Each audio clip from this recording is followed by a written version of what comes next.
Imagine standing in this massive building filled with like 40,000 different food items. Yeah, just endless aisles, fluorescent lights humming. Exactly.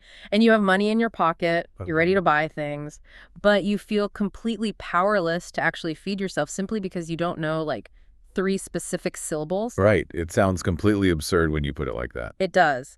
But that's what we're getting into today in this deep dive. We are looking at this incredible source material. It's called Aisle Finder, Essential English for Grocery Shopping. Which is a great resource, by the way. It really is, because the mission for us today is to figure out how to transform this totally mundane chore of grocery shopping into, well, basically a masterclass in practical language survival. Because it really is a survival situation for your brain. When you walk into a supermarket in your native language, you don't even think about it. Oh, yeah, it's totally automatic. Muscle memory. Right. You grab the cart, you walk the perimeter, you throw your milk and bread in the basket. You're barely conscious, honestly. Yeah. I mean, I've definitely zoned out and realized I was suddenly at the checkout line. Exactly. But the moment you step into that exact same environment in a language you're actively trying to learn, that whole automatic process just shatters. It's like the lights are suddenly way too bright. Right. You're no longer just running an errand. You're trying to survive this massive immersion environment, the squeaky wheels, the announcements, the huge amount of cognitive load. And the source text gives us this perfect, highly relatable scenario to kind of anchor this whole thing. We're looking at a shopper. Let's just call him Bruce. Okay, Bruce. So Bruce is standing in the middle of a massive supermarket, and he's got this recipe clutched in his hand. Right. He's on a mission. He is. He's looking for one specific, absolutely crucial ingredient to make this dish work. Let's say it's star anise, or maybe a really specific type of flour. And he absolutely cannot find it anywhere. He is totally stuck. Okay, let's unpack this, because I think everyone listening to this has been Bruce at some point, even in your native language, honestly. Oh, for sure. Wandering around looking for the one obscure spice. Right. But in a second language, the stakes just feel entirely different. Bruce is standing there completely overwhelmed. He's hit a wall. And he needs a linguistic tool to break through that wall. Yes. But before we get to the actual words he needs, I really want to understand the psychology of this specific moment. The recipe dilemma. Yeah. Why does this specific scenario, like this desperate search for a recipe ingredient, change the nature of the language he needs to use? Because normally, grocery shopping is just a visual thing. Right. You see an apple, you put it in the bag. Exactly. So why is this different? Well, you're actually touching on a really fundamental concept in both linguistics and cognitive psychology, is the difference between top-down processing and bottom-up processing. Okay, wait. Top-down versus bottom-up. How does that work in a grocery store? So when you're just browsing, strolling through the store, you're using top-down processing. Meaning you're just sort of taking it all in? Right. You're relying on your general knowledge of the world. You see the color yellow, you see a curved shape, and your brain instantly says, banana. And if I want a banana, I just grab it. Exactly. Your language needs in that moment are essentially zero. You're just taking in visual data, reacting to it, and making choices based on what the environment is offering you. And if I don't see something I want, you just move on. There's really no failure state when you're browsing. Right. You're just adapting to whatever the store has, the store's dictating what's available, and you just float through it. Bruce has a recipe. Oh. And a recipe is rigid. Very rigid. It's a strict set of parameters that demands specific inputs. He can't just substitute the star anise with a cucumber just because he happened to see the cucumbers first.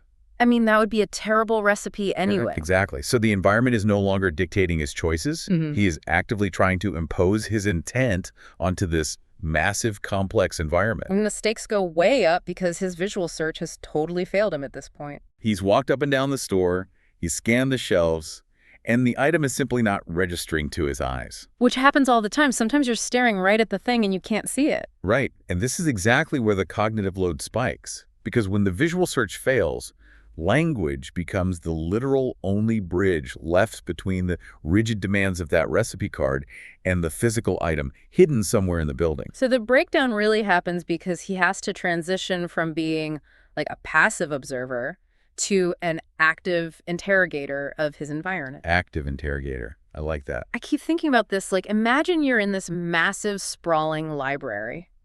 Millions of books. Okay, I'm with you. And you are looking for one very specific book. But the entire categorization system, like the Dewey Decimal System or whatever, has been completely scrambled. Or at least it feels scrambled to you because you don't understand the logic of how it's laid out. Yes. You can't just wander the stacks hoping to accidentally bump into the book. You have to ask the librarian. That analogy is spot on.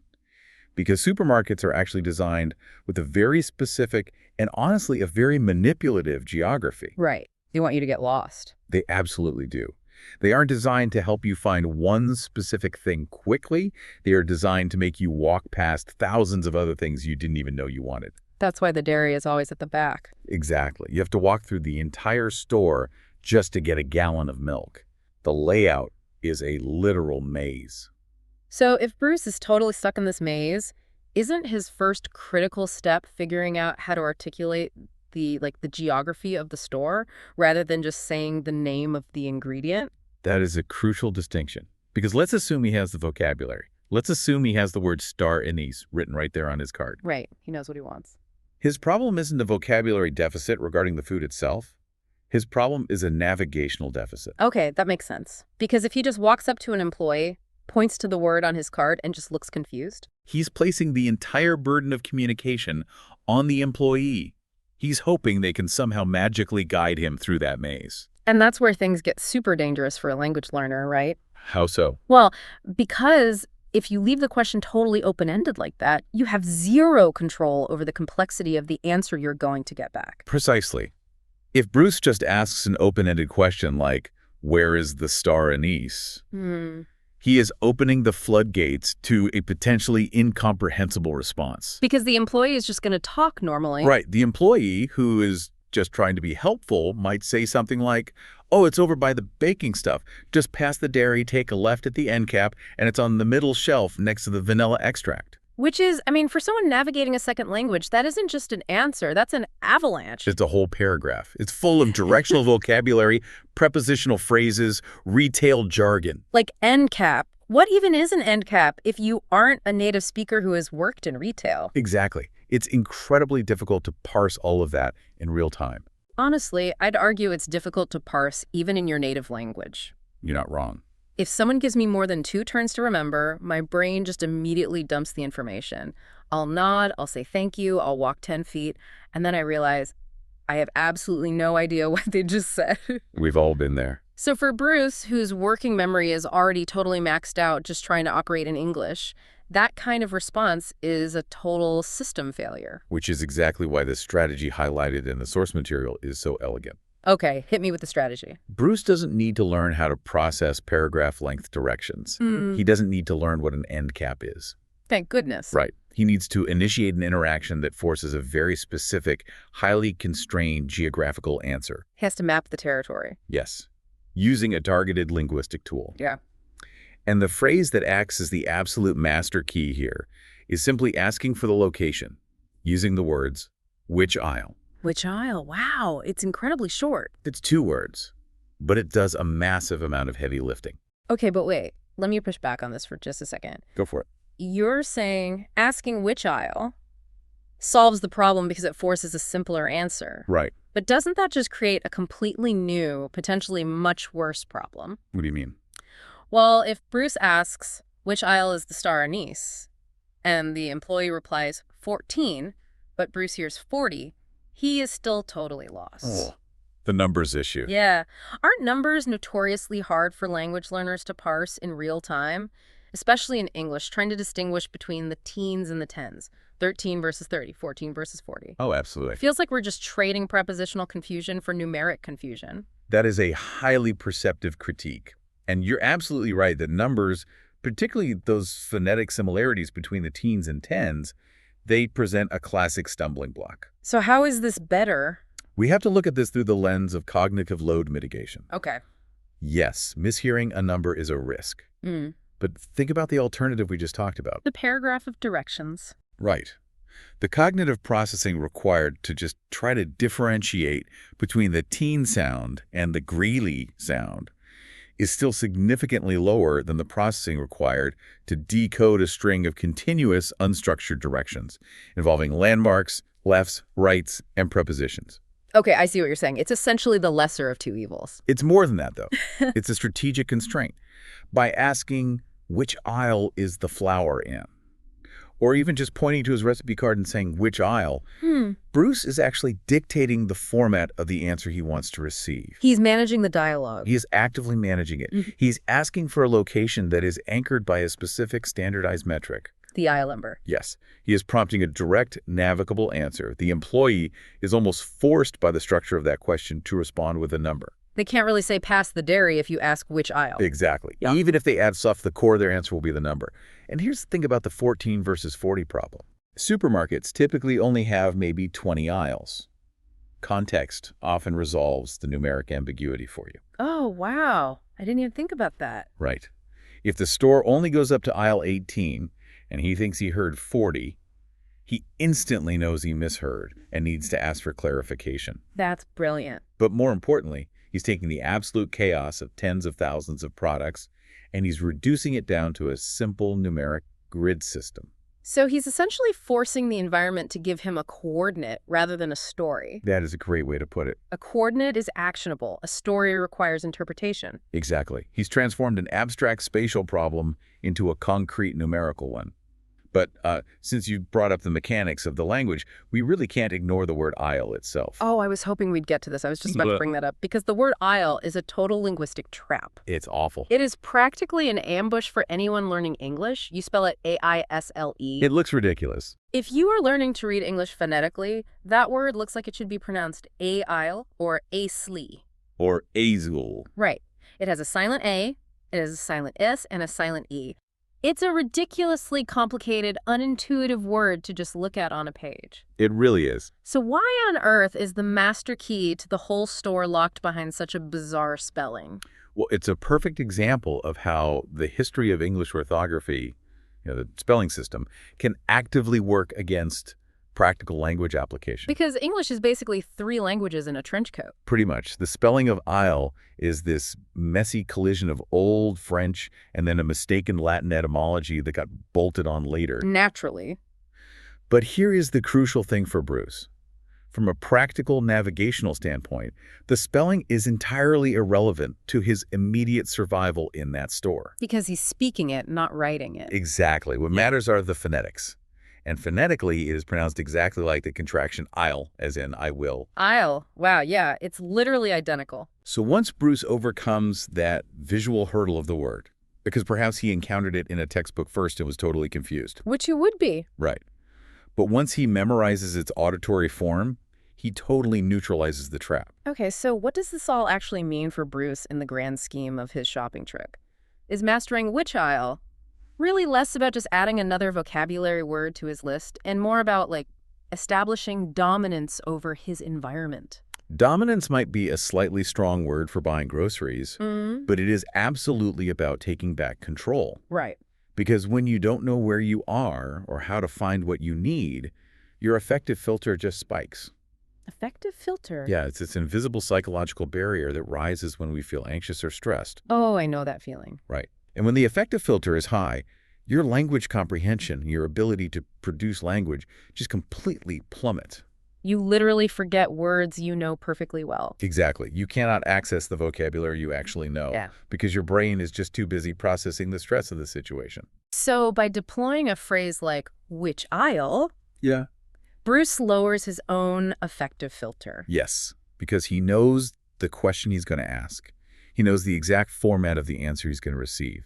And he knows how to apply that numeric answer to the physical space of the store. He's hacked the grid. He has. He goes from being this passive victim of the supermarket's labyrinth to an active strategic navigator. I love that. Okay, so Bruce has done it. He's approached the employee. He's successfully deployed which aisle. He's parsed the numeric coordinate. Let's say they told him aisle 4. And he has successfully navigated the grid. Success. He's found his ingredient. But for the sake of our journey here today, let's look at a scenario where his recipe called for some very specific fresh produce. Okay, moving to the produce section. Yeah. Let's say he needs loose ginger root. Specific. I like it. So he's found the produce section. He's found the bin of ginger. But his linguistic gauntlet isn't over yet. Not at all. Because finding the item is only the first hurdle. Now he actually has to navigate the mechanics of the market itself. He has to weigh the produce. And this introduces a completely different linguistic and physical arena for him. Because up until this point, Bruce was just trying to solve a spatial problem, right? Navigational language. Where is the thing? Exactly.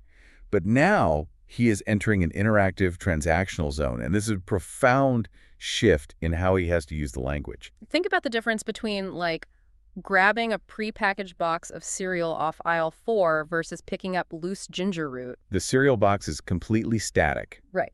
The weight is fixed, the price is fixed, there's a barcode already printed right on it. It requires absolutely zero interaction from you. You just toss it in the cart. Loose produce, however, is dynamic. It requires an active transaction. You have to do measurement and categorization before you even get to the checkout line. It's like a logistical hurdle that suddenly forces you to be an active participant in the supply chain. That's a great way to view it. You can't just put it in the cart. You actually have to take this raw material, place it on a calibrated instrument, maybe print out a barcode sticker, or interact with a clerk who does it all for you.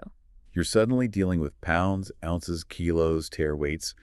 The vocabulary totally shifts. It goes from where is it to how much is it and what exactly is it. Exactly. The language shifts from locational to metric and transactional. And what makes this so intensely challenging for a language learner is the sudden introduction of multitasking.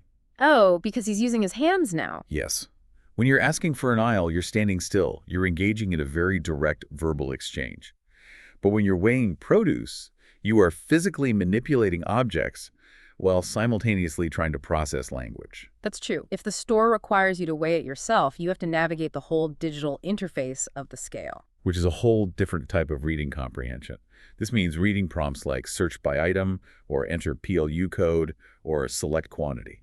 And you have to mentally translate the visual object in your hand, the physical ginger, into the English word ginger so you can type it into a search screen. All while the machine is beeping at you. And let's be totally honest, the user interface on those self-weighing scales is usually terrible anyway. Oh, they are notoriously bad. Half the time, the little pixelated pictures don't even match the actual produce, or the touch screen is laggy. Right. But what if it's not a self-serve scale? What if Bruce has to hand the ginger to an actual human clerk to weigh it?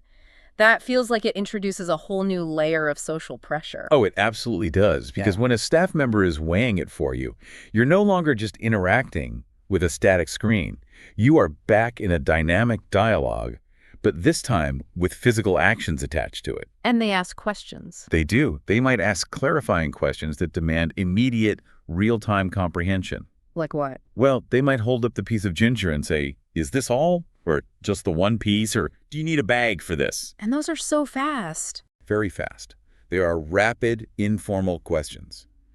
And the social pressure is incredibly intense because, invariably, there are other shoppers maneuvering around you. Yes. The spatial awareness required in the produce section alone is insane. It's like a bumper car arena. Everyone is pushing carts around tight corners. They're reaching over each other for the good tomatoes. It's totally chaotic. So if Bruce is standing there at the scale with the clerk, his working memory is just doing backflips. He's trying to hold on to the English word for what he's buying. Right. He's trying to process the clerk's muffled question through the background noise of the store. And he's trying to maintain spatial awareness of the people sighing and waiting behind him. It's a massive cognitive load.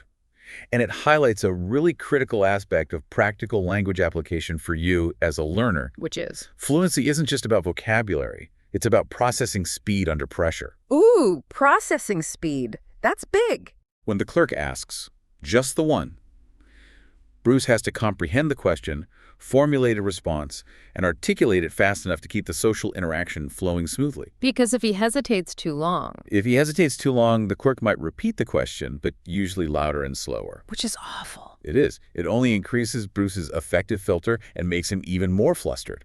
So how does he actually survive this? Because with which aisle, the whole strategy was to take control by asking a highly constrained question. Right. But at the produce scale, he's the one reacting. The machine or the clerk is basically dictating the interaction. How does Bruce regain his agency here? He regains it through anticipation and physical cues. Anticipation. In highly structured transactional environments, like a grocery scale, the language is actually incredibly predictable. Because they only ask the same three things. Exactly. The clerk at the scale is only going to ask a very narrow set of questions related to quantity, type, or packaging. Right. How many, what is this? Or do you want a bag? So Bruce can anticipate this. If he hands over the ginger, he can preempt all their questions by simply stating the parameters as he hands it over. Oh, just say it right away. Yes. Just one piece, please, or no bag needed. Ah, so by offering the information before the clerk even has to ask. He bypasses the comprehension test entirely.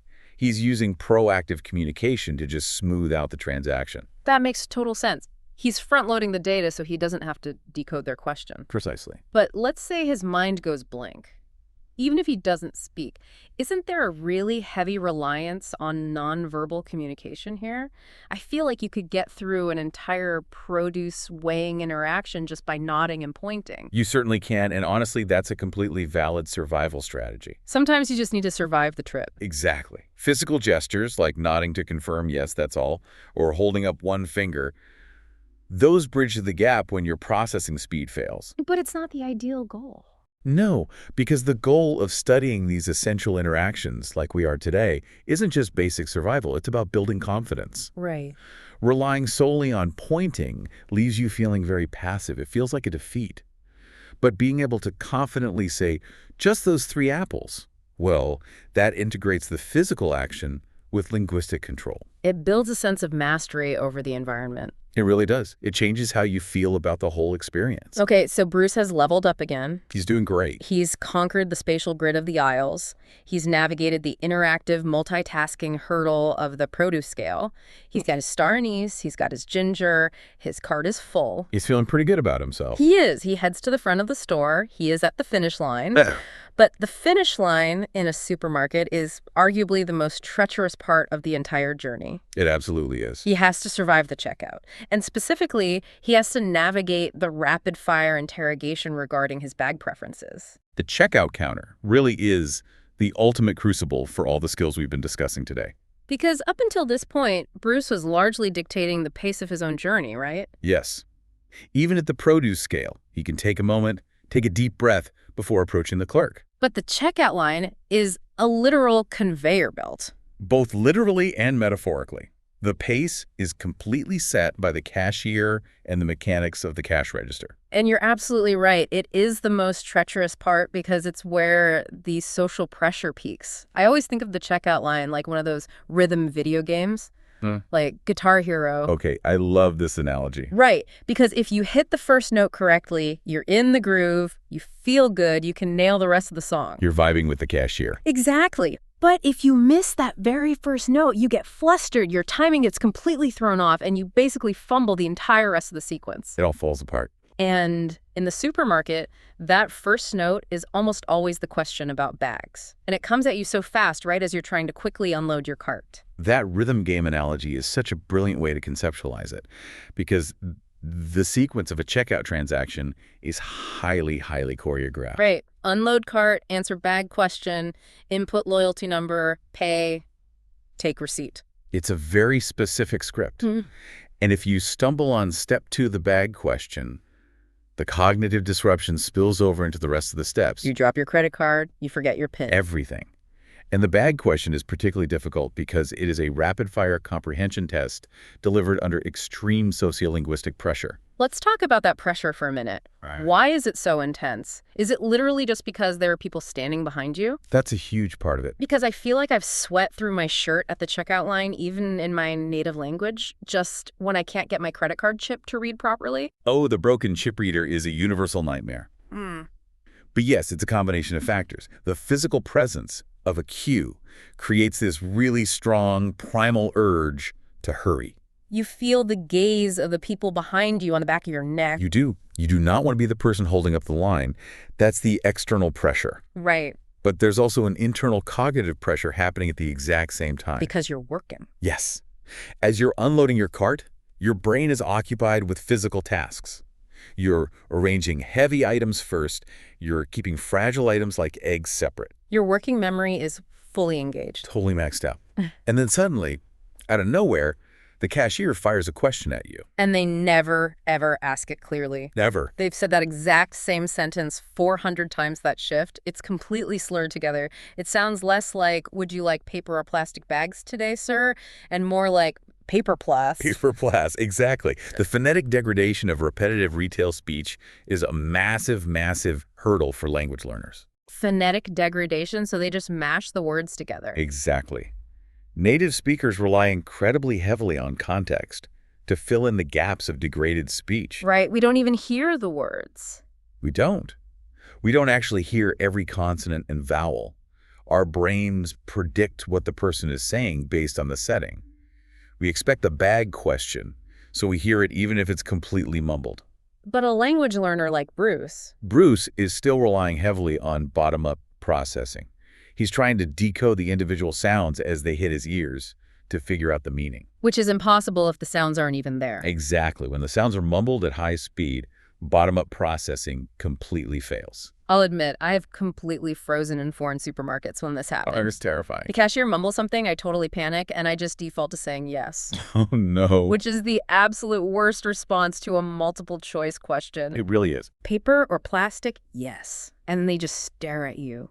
And the line behind you visibly sighs. It's just mortifying. The effective filter doesn't just spike, it explodes. And that explosion is exactly what we want to avoid, because when you say yes to a non-yes-no question, you force a repair sequence. A repair sequence. Yeah, that's when the dialogue breaks down and has to be fixed. The cashier has to actually stop scanning, physically look at you, and Okay. repeat the question, And they usually do it louder and slower. which can feel super patronizing, and it only increases your anxiety. The whole rhythm of the transaction is completely broken. So how does Bruce win this rhythm game? If he knows the mumble question is coming, and he knows his brain might freeze under the pressure of the cue, what is the actual linguistic hack to get past the bag preference interrogation smoothly? The strategy is actually identical to the one we just discussed at the produce scale, but it is even more critical here. Okay. Anticipatory language and preloading the answer. Preloading again. Yes.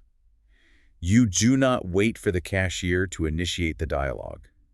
You don't wait to react to a degraded rapid-fire question you might not fully catch. You take control. You take control of the interaction from the very first beat of the transaction. So as soon as he steps up to the register, before she even scans the very first item, he just blurts out his preference. Essentially, yes. Yeah. As he's unloading his first few items onto the belt, he establishes eye contact, offers a standard greeting, and immediately states his parameter. Hi there. I have my own bags today. Exactly. Or, hello, I'll need 2 plastic bags, please. That is such a power move. It really is. By doing this, Bruce completely neutralizes the threat of the pop quiz.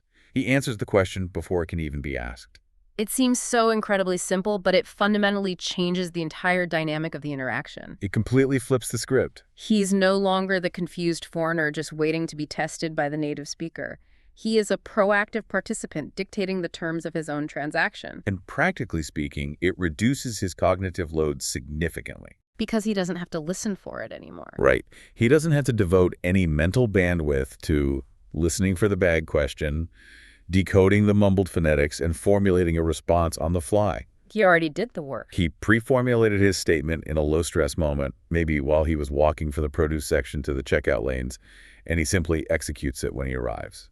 Which frees up his working memory to focus on the remaining steps of the transaction. Exactly. Managing his payment method, bagging his groceries, and getting out of there. He's clearing the runway for a smooth landing. That's a great way to look at it. Okay, let's step back and look at the totality of what Bruce has accomplished here today.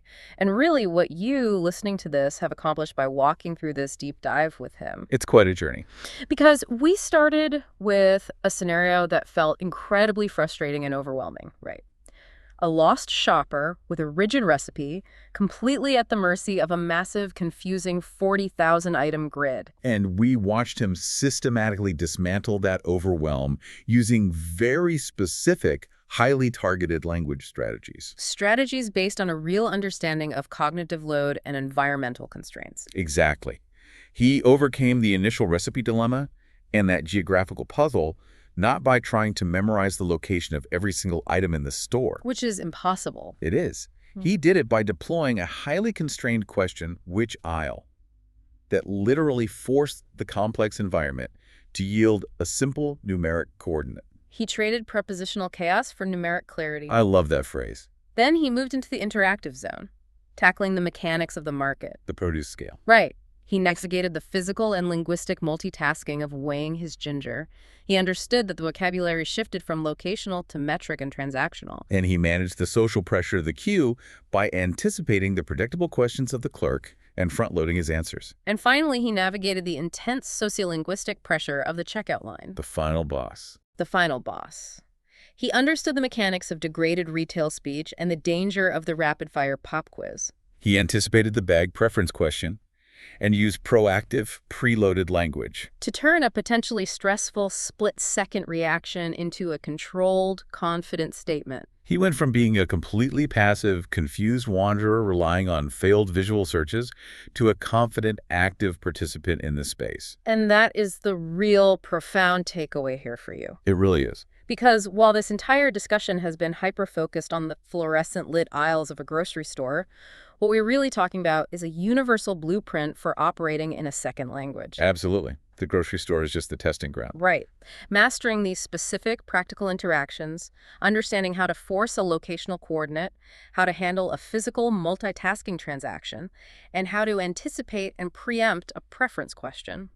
This gives you a toolkit. A toolkit for navigating almost any structured foreign environment without feeling totally crushed by information overload. That's the broader implication. Think about it. Whether you're in a sprawling train station trying to buy a specific ticket from a teller, Oh, train stations are the worst for this. or a post office trying to mail a strangely shaped package, or even a hardware store looking for a specific type of screw. The underlying mechanics of all those interactions are surprisingly similar. Very similar. You have a spatial problem, you have an interactive transactional problem, and you have a final processing problem. So if you understand the flow of these structured environments, You can apply these exact same strategies anywhere. You preload your requests, you use constrained questions to get actionable answers, and you anticipate the friction points before they happen. it just proves that practical fluency isn't about knowing every single word in the dictionary. Thank goodness. Right. You don't need to know the English word for every exotic fruit in the produce section to successfully buy an apple. No, you don't. Often, true fluency is about knowing the right 3 words to unlock the specific system you are currently standing in. It's about strategic communication and managing your own cognitive load. It's about recognizing that language is a tool for interacting with systems, not just a static list of vocabulary words to be memorized in a vacuum. Exactly. It's about taking that scrambled, overwhelming library and figuring out exactly what to ask the librarian so the answer actually makes sense to you. That's the goal. Which leaves me with one final thought for you to chew on as you go about your day. Okay, let's hear it. If mastering just 3 key interactions, forcing a location, navigating a measurement, and preempting a preference can completely unlock the massive 40,000 item labyrinth of a supermarket. Yeah? What other totally mundane daily errands in your life are actually just complex linguistic obstacle courses hiding in plain sight, just waiting for you to decode them?